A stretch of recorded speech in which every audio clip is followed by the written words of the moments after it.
রব্বুল আলামিন ডাক দিয়ে জানায় দে মুসলমান, ইয়াউমা লা ইয়ানফাউ মালুন ওয়ালা বানুনা ইল্লা মান আতাল্লাহা বিকলবিন সালিম। কলবে সালিম ছাড়া দুনিয়ার টাকা পয়সা, দুনিয়ার বংশের সম্পদ আর মর্যাদা আমার কাছে কোনোই কাজে আসবে না। রব্বুল আলামিন এইভাবে করে দুনিয়াতে রহমাতুল লিল আলামিনের পরে যুগে যুগে ভালো মানুষদেরকে কলবের সার্জারি আর ডাক্তারি করার জন্য যুগে যুগে আল্লাহ তাআলা নবী রাসূলের পরে ওলিদেরকে পাঠানো শুরু করলেন। নবী রাসূলদের মর্যাদা আমরা করি, ওলিদের মর্যাদাও আমরা করি। জোরে বলেন ঠিক না বেঠিক? হক্কানি ওলিদের মর্যাদা আকাশচুম্বী, হক্কানি ওলিদের দাম আকাশচুম্বী দাম। মুসলমান ভাইরা আমার, রহমাতুল লিল আলামিনের এরকম সিলসিলা ক্রমে একজন হক্কানি ওলির নাম হলো খাজা মাইনুদ্দিন চিশতি রহমাতুল্লাহ আলাইহি। সুবহানাল্লাহ। খাজা মাইনুদ্দিন চিশতি রহমাতুল্লাহ আলাইহি, যিনি আজমির শরীফে ঘুমিয়ে আছেন, আপনারা তার নাম শুনছেন নাকি শোনেন না? খাজা মাইনুদ্দিন চিশতি রহমাতুল্লাহ আলাইহি ভারতবর্ষের কেউ ছিল না, ভারতের কেউ ছিলেন না। বাগদাদের প্রেসিডেন্ট, মসজিদের খতিব আল্লামা ফখরুদ্দিন রাজি রহমাতুল্লাহ আলাইহি, যিনি তাফসিরে কাবিরের লেখক, বিশ্ববিখ্যাত তাফসিরে কাবির, তার চাইতে বড় তাফসিরের কিতাব পৃথিবীতে আজও পর্যন্ত আবিষ্কার হয় নাই। ওই কিতাবের নাম হলো তাফসিরে কাবির। ওই তাফসিরি কিতাবের লেখক যিনি আল্লামা ফখরুদ্দিন রাজি রহমাতুল্লাহ আলাইহি, আল্লামা ফখরুদ্দিন রাজি রহমাতুল্লাহ আলাইহি বাগদাদের প্রেসিডেন্ট, মসজিদের খতিব এবং ইমাম। তিনি প্রত্যেক দিন এশার নামাজ পড়ার পরে মুসল্লিদেরকে ঘোষণা দেন, হে মুসল্লি ভাই, তোমরা একটু বসো, তোমাদের সাথে আমার অন্তরঙ্গ কথা আছে। প্রত্যেক দিন নামাজের সবক দে ভাই, যেই আল্লাহ তোমাদেরকে ঈশার নামাজ জামাতের সাথে পড়াইলেন, ওই আল্লাহর হুকুমে আবার ফজর নামাজটাও এই মসজিদের মধ্যে এসে পড়বা। প্রত্যেক দিন হুজুরে ওয়াজ করা যায়, কিন্তু নতুন কোনো মুসল্লি বাড়ে না।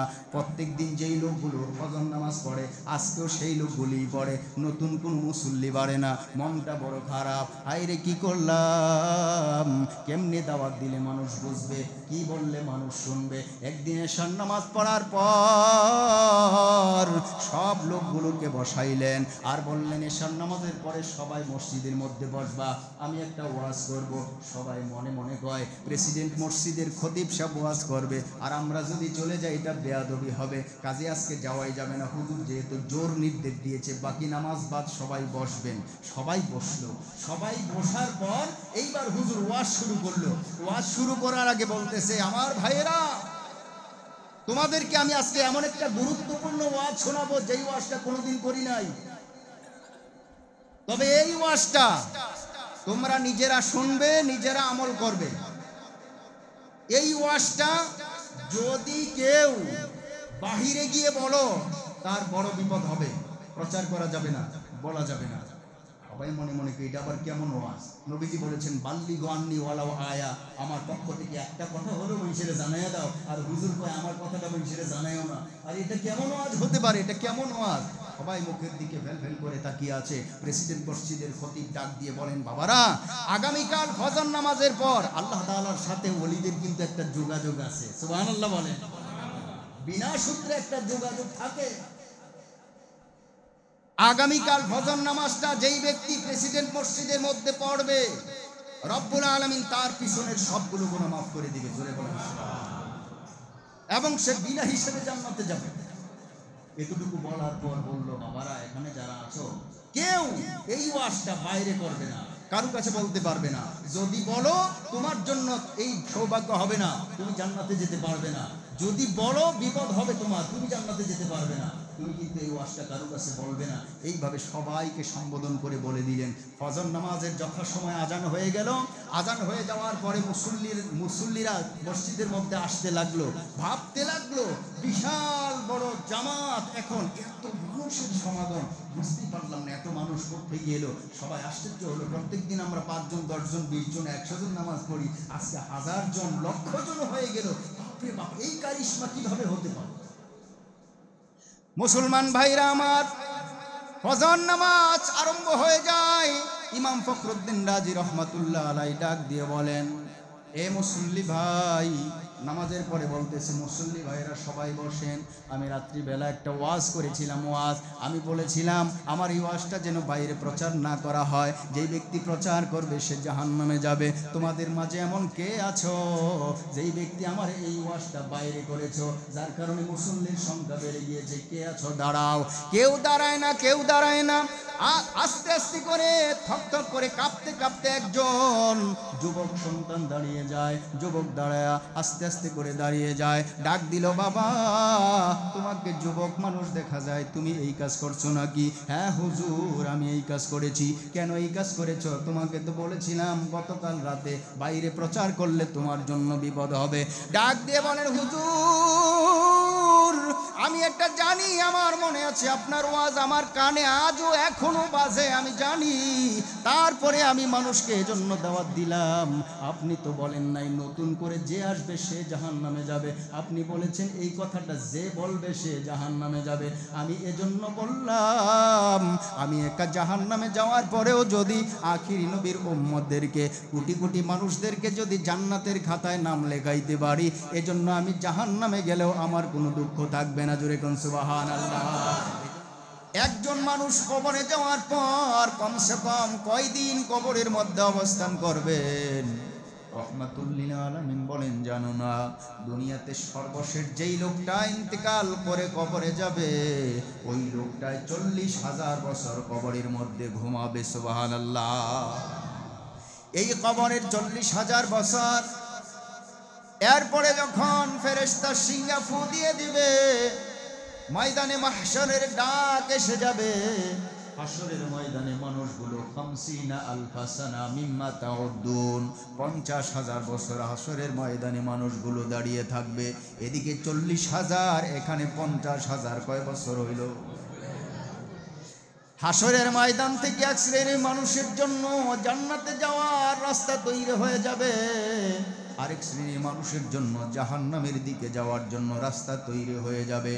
ফারিকুন ফিল জান্নাতি ওয়া ফারিকুন ফিস সাঈর, দুটি রাস্তা আল্লাহ তাআলা দেখিয়ে দিবেন সেই দিন। প্রত্যেকেরই আল্লাহ বলবেন, কেউ ফুলসিরাতের পোল পাড়ি দেওয়া ছাড়া জান্নাতে যেতে পারবে না, ফুলসিরাতের পোল পাড়ি না দিয়ে জাহান্নামেও যেতে পারবে না। ফুলসিরাতের পোলের যেই দূরত্ব সীমানাটা আছে, এই দূরত্ব সীমার নাম, এই দূরত্ব সীমানাটা হলো 30,000 বছর পথ। কয় হাজার? আগের 90,000 আর এখন 30, কত হলো? 1,20,000 বছরের রাস্তা। রহমাতুল্লিল আলামিন বলেন, আমার কোন উম্মত যদি কোনো অপরিচিত মানুষকে হাতের ইশারায় পথ বলে দেয়, তাকে যেহেতু পথ বলে দেওয়া হয়েছে, এজন্য এই লোকের আমল নামায় 120 বছরের রাস্তা নিয়ে যাওয়া, পার করে দেওয়ার যেই সওয়াবটা হতো, তার আমল নামায় এই সওয়াবটা দেওয়া হবে। হাসরের ময়দানে রব্বুল আলামিন ডাক দিয়ে বলবেন, হে আমার গোলাম, আমার একটা অপরিচিত বান্দাকে তুমি হাতের ইশারায় একটা রাস্তা দেখিয়ে দিয়েছিলা, এজন্য আমি আল্লাহ তোমার সাথে এমন একটা ব্যবহার আজকে করব, হাসরের ময়দানে তোমার দিল ঠান্ডা হয়ে যাবে। জানো না, তুমি আজকে 2 রাকাত নামাজ পড়তে যেটুকুন সময়, কবরের 40,000 বছর, হাসরের ময়দানের 50,000 বছর, আর ফুলসিরাতের 30,000 বছর, এতগুলো বছরকে আমি আল্লাহ তোমার জন্য সহজ করে দিলাম। 2 রাকাত নামাজ পড়তে এতক্ষণ পরেই তোমাকে জান্নাতের দিকে নেওয়ার জন্য আমার ফেরেশতারা আসবে। আল্লাহু আকবার। তাহলে দুনিয়ার একটা রাস্তা দেখায় এত সওয়াব পাওয়া যায়, আর যদি আখিরাতের পথ বলে দেওয়া যায়, কি পরিমাণ সওয়াব তার আমল নামায় হতে পারে, চিন্তার বিষয়। সুবহানাল্লাহ কান।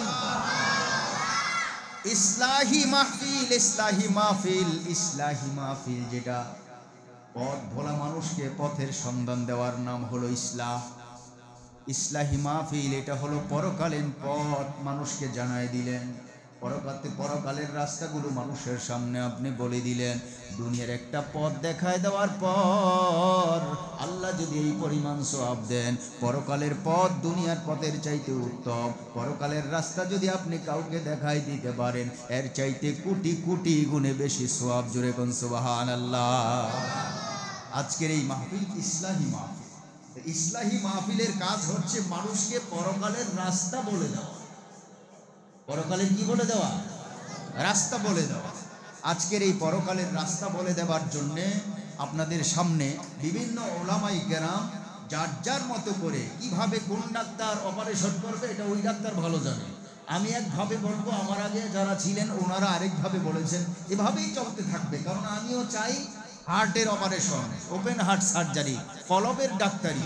আবার আমার আগে যিনি বয়ান করেছেন ওনারাও চেয়েছেন। আপনাদের সম্মানিত খতিব সাহেব অত্যন্ত সুযোগ্য, সুপরিচিত, আমাদের অত্যন্ত আদরের মহাব্বতের, ওনারাও চান, সকল আলেমরা চায় যে মানুষের কলবের সার্জারি হয়ে যাক, মানুষের করবের ডাক্তারি হয়ে যাক। যার যার মতো করে ওনারা চেষ্টা করে, ঠিক না বেঠিক? আল্লাহর কোরআন সূরাতুশ শুআরায় রব্বুল আলামিন ডাক দিয়ে বলেন, জানো না? রব্বুল আলামিন কোরআনে পাকে ডাক দিয়ে বলেন, আলা, সাবধান সাবধান বান্দা, লা ইয়ানফাউ মালু ওয়ালা বানুন ইল্লা মান আতাল্লাহা বিকলবিন সালিম। এই দুনিয়াতে মানুষ দুটি জিনিসকে সফলতার মানদণ্ড মনে করে। দুইটা জিনিসকে আল্লাহ বলেন মানুষ সফলতার মানদণ্ড মনে করে। কয়টা জিনিস? দুইটা জিনিসের সফলতার মানদণ্ড মনে করে। কেউ যদি কোটিপতি, শিল্পপতি, মহারাজ, ধনী, পণ্ডিত হতে পারে, তাহলে সে মনে করে এটা বুঝি আমার সফলতার মাপকাঠি। মানুষে জিজ্ঞেস করে তোমার বাড়ি কয়টা? কয় আমার অনেকগুলো বাড়ি। মানুষে জিজ্ঞেস করে তুমি কি অর্জন করতে পেরেছো? আরে বলো না, আমার তো মার্কেটে জমির অভাব নাই, জায়গার অভাব নাই, শহরে বাড়ি আছে, বিভিন্ন ব্যবসা প্রতিষ্ঠান আছে। লোকেরা মনে করে বাপ তোমার জীবনটা সফল হয়ে গেছে, কারণ তোমার জীবন সফল। আরেকজনের অনেক টাকা, অনেক টাকা। জিজ্ঞেস করলো তোমার কি আছে? ব্যাংক ব্যালেন্সের অভাব নাই, ব্যাংকে টাকা পয়সার অভাব নাই, অনেক টাকা, যখন যা খুশি তাই করতে পারি।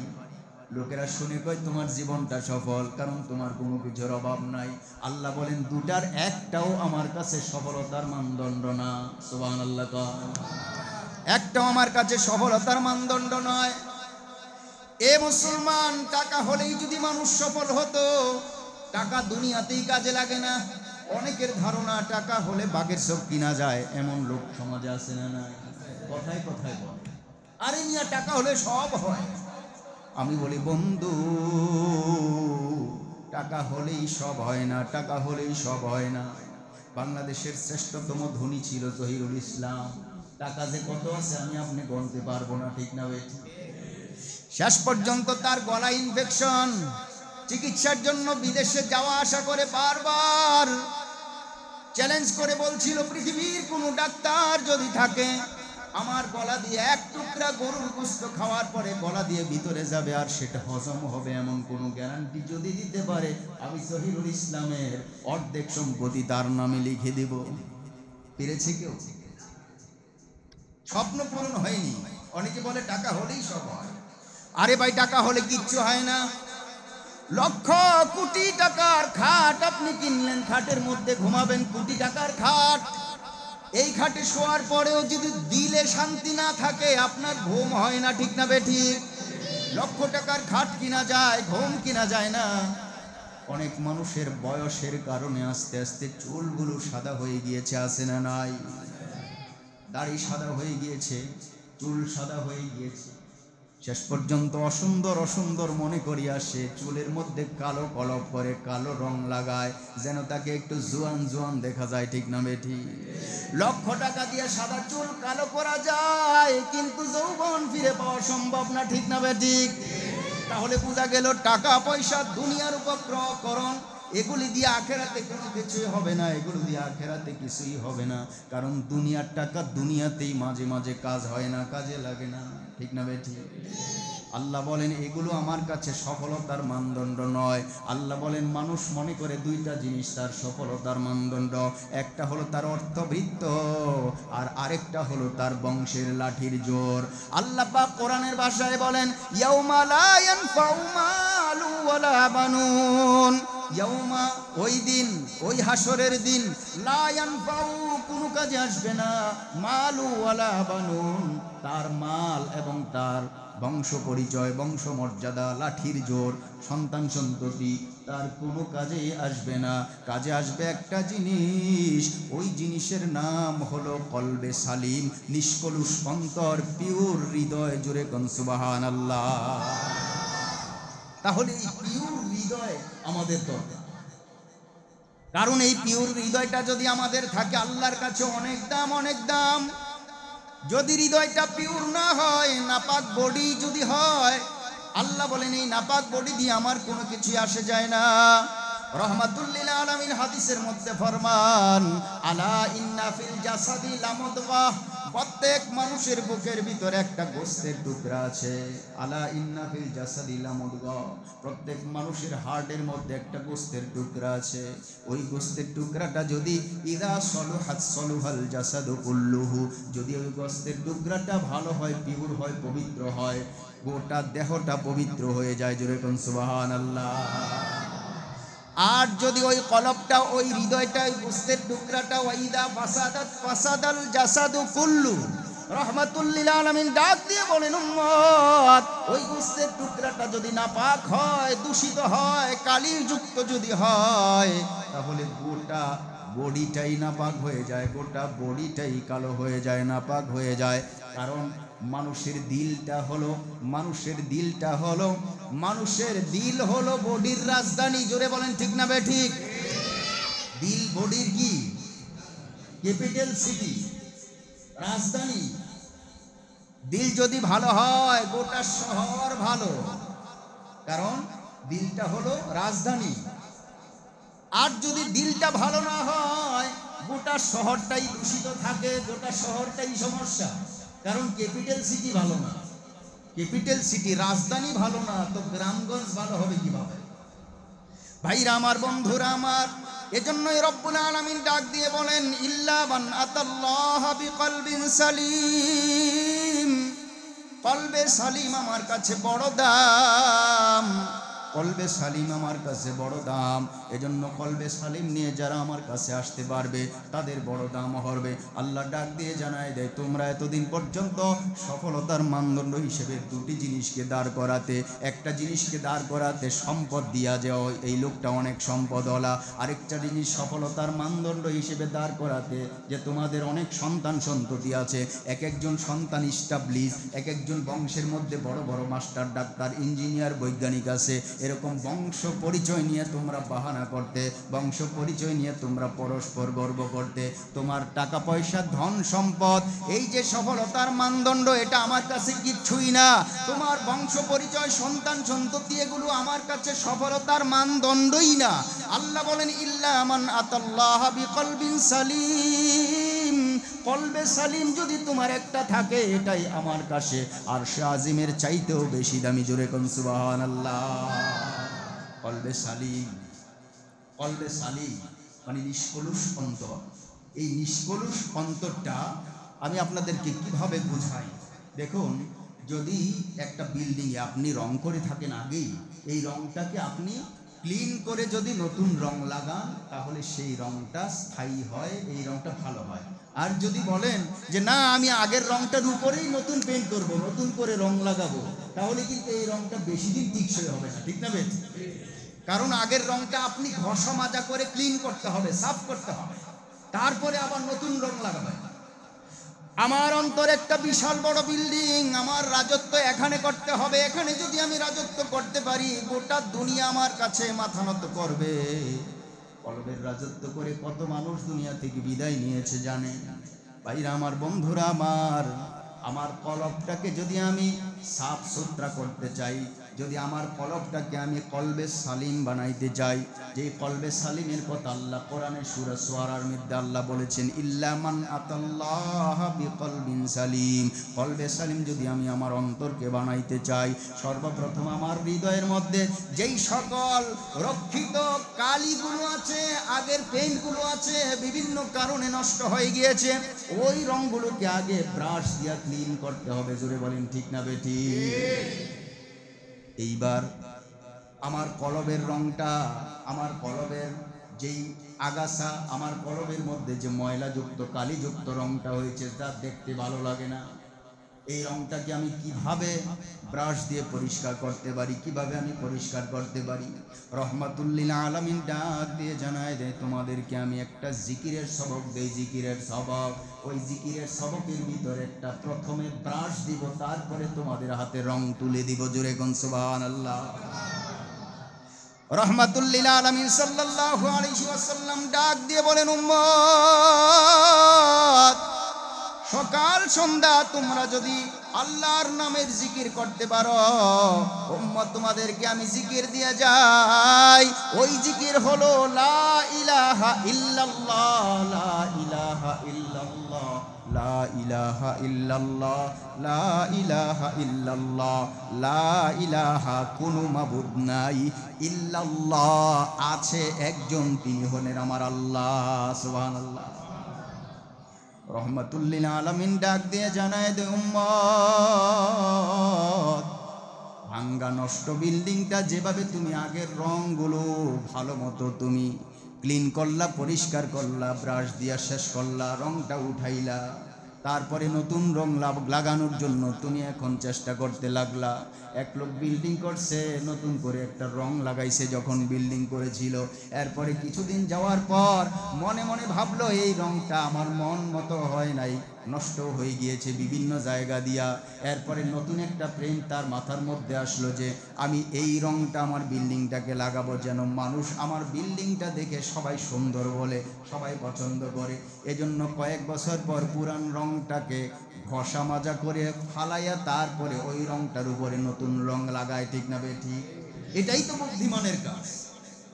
আর যদি কেউ বলে বাপরে বাপ, বিল্ডিং করার সময় 50,000 টাকা দিয়ে আমি রং করেছিলাম, এই রং নষ্ট করব না, এই রঙের উপরেই নতুন রং করব, এটা কি বুদ্ধিমান না বোকা?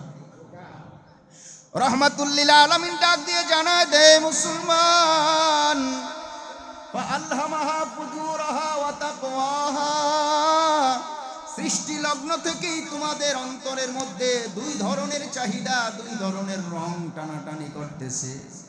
তোমার অন্তর বিশ্রী হয়ে গিয়েছে। ফাআলহামাহা ফুজুরাহা ওয়া তাকওয়াহা, তোমার অন্তরের ভিতরে ফুজুরও আছে, তাকওয়াও আছে, এর মানে খারাপটাও আছে, ভালোটাও আছে। এটা তোমার সৃষ্টিগত গুণ। এবার এই গুণকে তুমি একমুখীর গুণের দিকে নিয়ে যেতে হবে, অর্থাৎ তোমার এই কলবটা কুলুষ মুক্ত কইরা কলবে সালিম করতে হবে, ইসলাহ করতে হবে। ইসলাহ করার জন্য তোমারে আমি আল্লাহ রাব্বুল আলামিন একটা ব্রাশ দিলাম, ব্রাশ, ওই ব্রাশের নাম হলো লা ইলাহা ইল্লাল্লাহ, লা ইলাহা ইল্লাল্লাহ, লা ইলাহা ইল্লাল্লাহ। এবার ব্রাশ দিয়া ঘষা মাজা করার পরে দিলের ময়লা দূর হয়ে গেল। এখন নতুন করে পেইন্ট করতে হবে, নতুন করে রং লাগাইতে হবে। রব্বুল আলামিন ডাক দিয়ে বলেন, হে মুসলমান, তোমার অন্তর থেকে যখন পুরাতন রংগুলো তুমি সব ঘষে মজে পরিষ্কার করলা, এবার তুমি নতুন রঙের দরকার, তুমি কোনো চিন্তা করো না, নতুন রং তোমাকে আমি আল্লাহ তাআলা দিতেছি। প্রথমে ব্রাশ দিয়েছিলাম লা ইলাহা ইল্লাল্লাহ,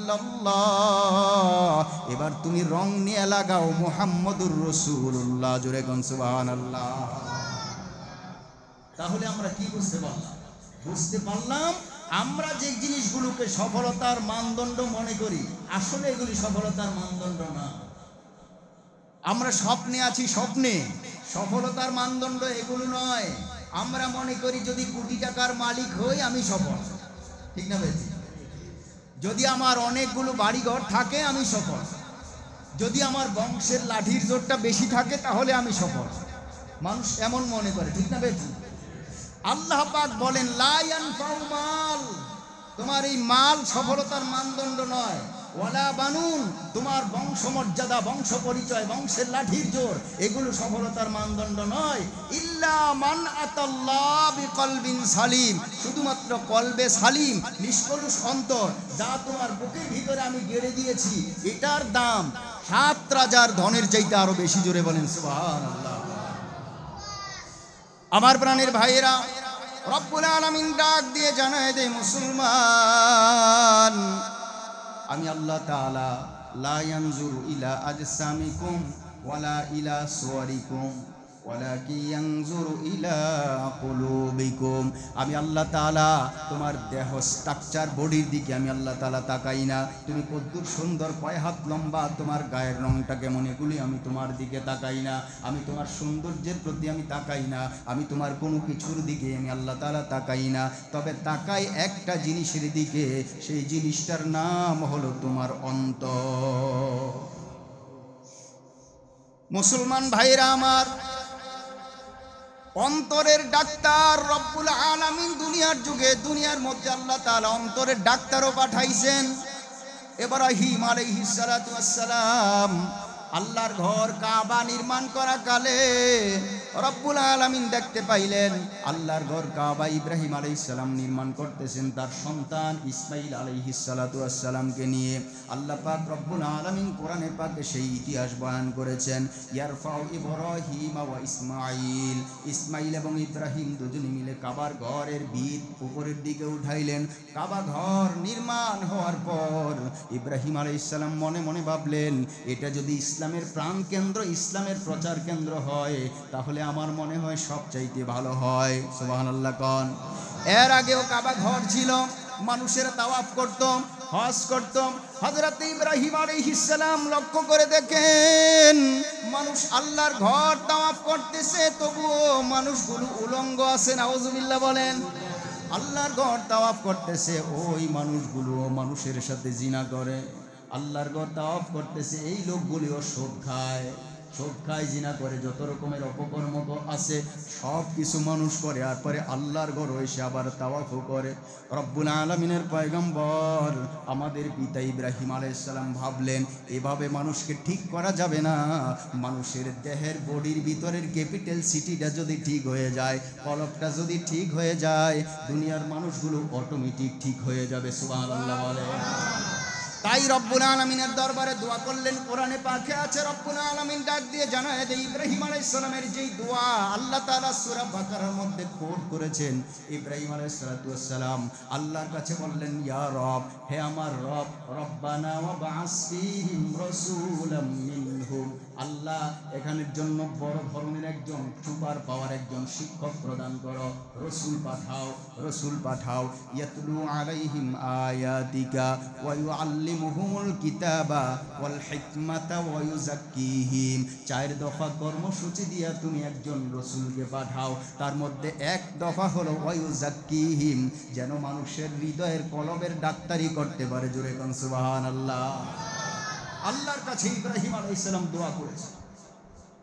হযরত ইব্রাহিম আলাইহিস সালাম আল্লাহর কাছে দোয়া করেছেন, রব্বুল আলামিন মানুষগুলো তোমার ঘর তাওয়াফ করে, এই লোকগুলো আবার দেখা যায় সুদ খায়। আল্লাহর ঘরে নামাজ পড়ে, এখনো মানুষের জমিনের আইল ঠেলে এমন মুসল্লি সমাজে আছে না? না, কেন আছে? তার কলব ঠিক নাই, এজন্য। ঠিক না বেঠিক? তার ক্যাপিটাল সিটি রাজধানী ঠিক নাই, তাই পুরা শহর সমস্যা। এমন মুসল্লি আছে 5 ওয়াক্তের নামাজ পড়ে, ওই লোকটা ঘুষ খায়, এমন সমাজে আছে না নাই? কেন? কলবে সালিম নাই। আল্লাহ বলেন, তোমরা যারা মনে করো সফলতার মানদণ্ড, আমি আল্লাহ বলি সফলতার জন্য এগুলো দরকারই নাই।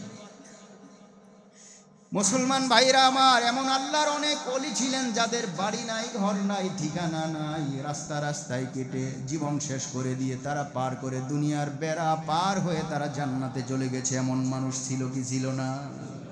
আমরা তো মনে করি বাড়ি নাই, তার লোকটার জীবনটাই বিফল।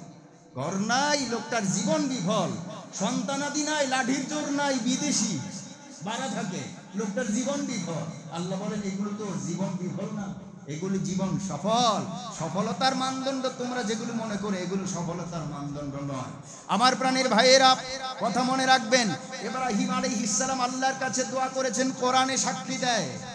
এটা রাসূল পাক সাল্লাল্লাহু আলাইহি সাল্লামের আগমনের প্রায় 4000 বছর আগে। সুবহানাল্লাহ। কয় বছর আগে? উনি একজন নবী ছিলেন, ইব্রাহিম সুপার পাওয়ার, যাকে আল্লাহ তাআলা আমাদের পিতা বানিয়ে দিয়েছেন। মিল্লাতা আবিকুম ইব্রাহিম, তোমাদের পিতা ইব্রাহিম আলাইহিস সালাম। তোমরা যে মুসলমান, তোমাদের নামটাই দিয়েছেন তোমার পিতা ইব্রাহিম। আর এই ইব্রাহিম বলেছে, ওয়ায়ুসাম্মাকুমুল মুসলিমিন, তোমরা মুসলমান। ইব্রাহিম আলাইহিস সালাম তোমার নাম মুসলমান রেখেছেন। সেই ইব্রাহিম আল্লাহর কাছে হাত তুললেন, রব্বুল আলামিন কাবা ঘর তাওয়াফ করে মুসল্লি তো বহু দেখলাম, কাবা ঘরে সেজদা করে মুসল্লি তো বহু দেখলাম, আল্লাহ তোমার ঘরে মান্নত করে নজর করে আমরা তো এরকম বহুত দেখলাম, কিন্তু এই লোকগুলোই তো আবার দিনের আলোতে রাতের অন্ধকারে অপকর্ম করে, অকারেন্স করে।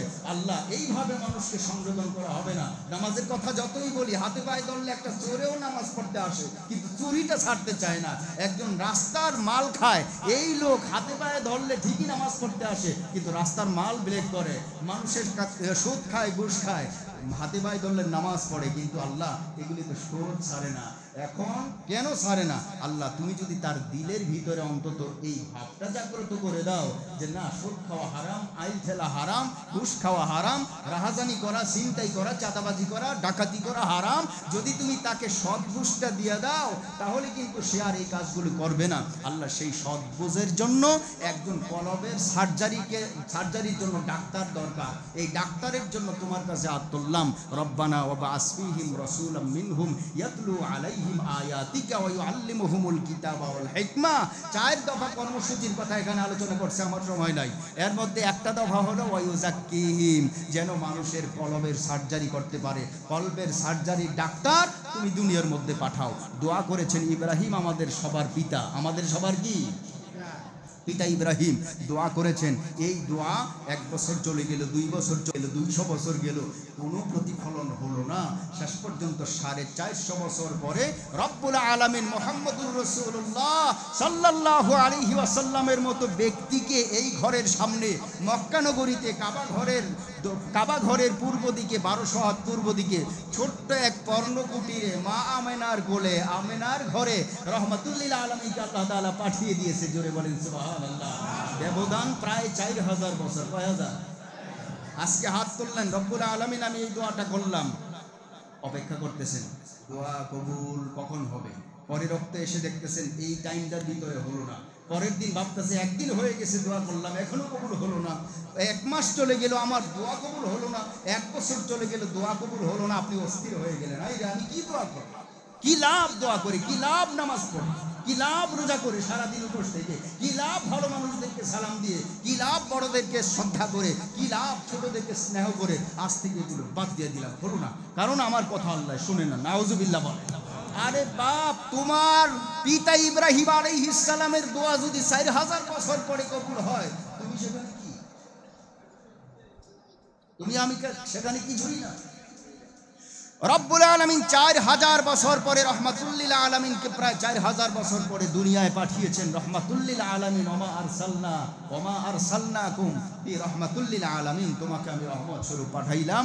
পাঠাইয়ার সাথে সাথে আল্লাহ রাব্বুল আলামিন ইব্রাহিম আলাইহিস সালামের সেই দোয়াটা মনে করিয়ে দিলেন, আর সাথে একটা কিতাব দিয়ে দিলেন, আর বললেন কামা আরসালনা ফীকুম রাসূলাম মিনকুম ইয়াতলু আলাইকুম আয়াতিনা ওয়া ইউযাক্কিকুম। এখানেও 4টা কথা আছে। একটা কথা ওয়ায়ুযাক্কিকুম, যেভাবে চেয়েছিলে সেভাবে আমি আল্লাহ তাআলা পাঠিয়েছি। কামা আরসালনা, কামা মানে যেভাবে, তুমি চেয়েছিলে মানে ইব্রাহিম আলাইহিস সালাম যেভাবে চেয়েছিল সেইভাবে আমি আল্লাহ তাআলা পাঠিয়েছি। দায়িত্ব দিয়েছি 4টা, এর মধ্যে ইয়াতলু আলাইহিম আয়াতিনা, আমার এই আয়াত অর্থাৎ আমার কোরআন মানুষদেরকে তিলাওয়াত করে করে সহিশুদ্ধ তিলাওয়াত শোনাবে। 2 নম্বরে ওয়ায়ুযাক্কিহিম, আর মানুষের কলবের সার্জারি করবে। জোরে বলেন সুবহানাল্লাহ। ভাইরা আমার, বন্ধুরা আমার, রহমাতুল লিল আলামিনকে রব্বুল আলামিন দুনিয়ার মধ্যে কলবের ডাক্তার বানায় পাঠাইলেন। রব্বুল আলামিন বলেন কলবের ডাক্তার বানায় আমি রহমাতুল লিল আলামিনকে পাঠাইলাম। দুনিয়াতে নবী যাওয়ার পর একে একে সাহাবায়ে কেরাম নবীর সংস্পর্শে আসতে লাগলো। কলবের ডাক্তারের কাছে গিয়া কলবের সার্জারি করাইতে লাগলো, কলবের সার্জারি করাইতে লাগলো। 1 জন 2 জন 3 জন, এভাবে জন বাড়তে বাড়তে বাড়তে বাড়তে রহমাতুল লিল আলামিন ইন্তিকালের সময় বিদায় হজের মাঠে যেই ভাষণটা দিয়েছিলেন, ওই ভাষণের মধ্যে কলবের ডাক্তার করাইয়া সার্জারি করাইয়া পরিপূর্ণ সুস্থ হয়েছে এমন 1.25 লক্ষ সাহাবী উপস্থিত হয়েছে। জোরে কোন সুবহানাল্লাহ। ডাক্তার একটা 1.25 লক্ষ লোকের কলবের সার্জারি করেছে। তার নাম মুহাম্মদুর রাসূলুল্লাহ সাল্লাল্লাহু আলাইহি ওয়াসাল্লাম। ইসলামী মাহফিল এগুলো তো আমার প্রাণের ভাইয়েরা, রহমাতুল লিল আলামিন যখন কলবের সার্জারি করার পর দুনিয়া থেকে বিদায় নিলেন, শুধু সার্জারি করলেন না, যাদেরকে কলবের সার্জারি করেছেন, নিষ্কলুষ অন্তর যাদেরকে আল্লাহ তাআলার পয়গম্বর বানাইছেন, তাদেরকে বললেন, হে আমার সাহাবীরা, তোমরাও এক একজন আমার হাতে শিক্ষা দেওয়া কলবের ডাক্তার। সুবহানাল্লাহ। প্রত্যেকজন সাহাবী এবার নিজেরা ডাক্তার, কলবের ডাক্তার। আমরা এখন চিকিৎসালয়ে যাই, চিকিৎসা করাই, জ্বর আসছে, বড় গরম লাগতেছে, ওষুধ দিয়ে দেয়, জ্বর ভালো হয়। হাত ব্যথা, পাও ব্যথা, মাথা ব্যথা, চোখ ব্যথা ইত্যাদির জন্য ডাক্তারের কাছে যাই, ভালো হয়। এই ডাক্তারের সাবজেক্টটা কিন্তু হিউম্যান বডি, মানুষের দেহ। জোরে বলেন ঠিক না বেটি? ডাক্তারি সাবজেক্ট কি? মানব দেহ, মানুষের দেহের উপরে ডাক্তারি হয়, কিন্তু মানুষের রুহের উপরে ডাক্তারি হয়। কোনো হাসপাতাল কি এমন আছে ওই হাসপাতালে গেলে রুহের ডাক্তারি হয়? আছে বাংলাদেশে? পৃথিবীর কোথাও, পৃথিবীর কোনো হাসপাতাল নামে কোনো হাসপাতালও মানুষের হৃদয়ের চিকিৎসা হয় না। কিন্তু কিছু কিছু হাসপাতাল আছে, যেই হাসপাতালগুলোতে মানুষের কলবের চিকিৎসা হয়, হৃদয়ের চিকিৎসা হয়, মানুষের ওপেন হার্ট সার্জারি কলবের উপরে হয়। সেখানে আমরা মানুষেরা যেতে চাই না, ঠিক না ভাই? কারণ আমরা সেখানে যাওয়াকে বিপদ মনে করি, বিপদ মনে করি। ওগুলো কি? ওগুলো হলো যেখানে কোরআনের তালিম দেওয়া হয়, হাদিসের তালিম দেওয়া হয়, পীর সাহেবের, হক্কানি পীর ওলিদের দরবারে জিকিরের সবক দেওয়া হয়, নামাজের সবক দেওয়া হয়, তাসবিহ তাহলিলের সবক দেওয়া হয়, জিকির আসকারের সবক দেওয়া হয়। ওই সকল জায়গাগুলো হলো কলবের সার্জারির হাসপাতাল। জোরে বলেন সুবহানাল্লাহ। কিন্তু আমরা তো সেখানে যাইতে চাই না। আমরা যত বাতিল পীর আছে, যত রকমের খাজা বাবা, দরগা বাবা আছে, যেন আমাকে নামাজের আদেশ যেন না করে। আমি যে সুখ খাইতেছি, এর খাইতে খাইতেই যেন জান্নাতে যেতে পারি, খালি পথে যেন জান্নাতে যেতে পারি, সোজা পথে যেন জান্নাতে যাইতে পারি। নামাজ পড়ো, রোজা করো, হজ করো, যাকাত দাও, চুরি করো না, বদমাইশি করো না, এগুলি তো আমার জন্য বড় কঠিন। এগুলো যেই হুজুররা বলবে তাদের কাছে যাব না। আমি যাব ওই দরবারে, যেই দরবারে গেলে আমাকে নামাজের কথা বলবে না, রোজার কথা বলবে না, হজের কথা বলবে না, চুরি ডাকাতি ছাড়তে বলবে না। এরকম সহজ রাস্তা মানুষে তালাশ করে। জোরে বলেন ঠিক না বেঠি? সেখানে যাওয়ার পরে কত আকাম কুকাম হয়, দেখা যায় গাঞ্জার পরে গাঞ্জা খাইতেছে। উনি যে একজন শিক্ষিত, মডারেট, এটাও তার ব্রেনের ভিতরে নাই যে আমি একজন শিক্ষিত মানুষ, চোখের সামনে দেখতেছি গাঞ্জা খায়। আর মানুষের বুঝায় খাইলে সিদ্ধি বাড়ে বুদ্ধি, সবটান দেয়, খাইলে সিদ্ধি বাড়ে বুদ্ধি, জামুকা কোন ইচ্ছা, কেউ রে শোনা ইচ্ছা, মানে জান্নাতে যাবো। নাউজুবিল্লাহ। আমার প্রাণের ভাইয়েরা, রহমাতুল্লিল আলামিন এই দুনিয়ার মধ্যে যেই সকল সাহাবীদেরকে কলবের সার্জারি করেছিলেন, প্রত্যেকটাকে নবীর হাতে গড়াইয়া আবার প্রত্যেকটারই কলবের ডাক্তার বানায় দিয়েছে। কারণ এক একজন সাহাবীর বেলায় রহমাতুল্লিল আলামিন বলেছেন, ফাবিহু ইহতাদাইতুম ইহতাদাইতুম, যদি তুমি তার অনুসরণ করো তুমি হেদায়েত পেয়ে যাবে। আসহাবী কান নুজুম, আমার এক একজন সাহাবী আকাশের তারকা তুল্য। সুবহানাল্লাহ। তারকার কাজ কি? আমাকে পথ দেখাবে, আমাকে সঠিক পথ বলে দিবে। নাবিক যারা নৌকা চালায়, শিপ চালায়, জাহাজ চালায়, রাতের অন্ধকারে তারকা ফলো করে তারা সাগরের মধ্যে জাহাজ ছাড়ে। জোরে বলেন ঠিক না? আমার প্রাণের ভাইরা, রহমাতুল্লিল আলামিন বিদায় নিয়েছেন। বিদায় নেওয়ার পর সাহাবাই কেরাম কলবের ডাক্তার হয়ে গেল। সাহাবীদের কাছে যেই সকল লোকগুলো যাতায়াত করত, যাওয়া আসা করত, তারাও এক সময় সাহাবীদের সাথে মন দিয়ে চলার কারণে তাদেরও হার্টের অপারেশন হয়েছে, তাদের ওপেন হার্ট সার্জারি হয়েছে। কলবের উপরে। কিসের উপরে? কলবের উপরে, দেহের উপরে না, বডির উপরে সার্জারি না। বডির উপরে তো দুনিয়ার হাসপাতালগুলো আছে, এগুলো তো বডির উপরে হাসপাতালগুলোতে বিভিন্ন রকমের সার্জারি হয়, অপারেশন হয়। কিন্তু কলবের সার্জারি করার জন্য সাহাবাই কেরামের কাছে তৎকালীন লোকগুলো গেল। এক একজন নিজেরা সার্জারি করার পরে নিজেরাও সুস্থ হয়েছে এবং লোকদেরকে সুস্থ করার জন্য ডাক্তারিটাও শিখে এসেছে। সুবহানাল্লাহ। আমার প্রাণের ভাইয়েরা, এইভাবে করে সাহাবাই কেরাম বিদায় নেওয়ার পর তাবিন যারা ছিলেন তারাও এক একজন হার্টের ডাক্তার হয়ে গিয়েছে, কলবের ডাক্তার হয়ে গিয়েছে। তারা বিদায় নেওয়ার পরে এরপরের যুগের লোকেরাও এইভাবে করে ডাক্তার হয়ে গিয়েছে। আল্লাহর নবী বলেন, খায়রুল কুরুনি করনি, সর্বশ্রেষ্ঠ যুগ হলো আমার যুগ। কার যুগ? খায়রুল কুরুনি করনি, আমার যুগ হলো সর্বশ্রেষ্ঠ যুগ। সুম্মাল্লাযীনা ইয়ালুনাহুম সুম্মাল্লাযীনা ইয়ালুনাহুম, আমার পরে সাহাবী কেরামের যুগটাও ভালো যুগ, কিন্তু আমারটার চাইতে একটু দুর্বল। সাহাবী কেরামের পরে তাবেঈনের যুগটাও ভালো যুগ, তবে সাহাবীদের যুগের চাইতে একটু দুর্বল। সুম্মা ইয়াফশুল কিযবু, তারপরে গোটা দুনিয়ার মধ্যে আস্তে আস্তে মিথ্যার প্রসার হবে।